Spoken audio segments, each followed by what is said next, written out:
Il consigliere comunale di Porto Empedocle, Totò Agrò, chiede immediatamente la convocazione di un consiglio comunale aperto al fine di sollecitare l'amministrazione attiva a definire il piano regolatore e al consiglio comunale a dare le giuste indicazioni operative.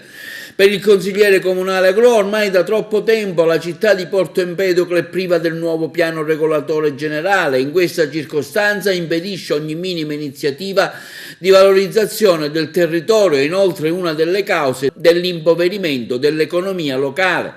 Per questo motivo il consigliere comunale Totò Agrò sostiene che è indispensabile sollecitare il tecnico incaricato alla definizione del progetto di piano anche secondo le nuove normative regionali.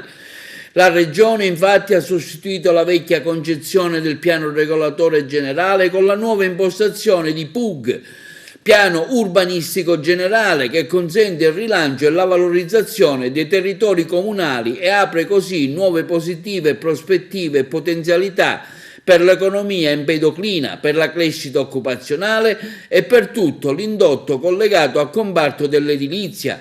Inoltre, sostiene Agrò, quando si arriverà all'operatività del nuovo PUG si potranno rilasciare le concessioni, edificare e queste porterebbero ingenti somme alle casse comunali con il pagamento degli oneri, concessione e dei costi di costruzione. Non cogliere questa opportunità, conclude Agrò, sarebbe un delitto nei confronti della città e di quei cittadini empedoclini che resterebbero condannati all'immobilismo urbanistico.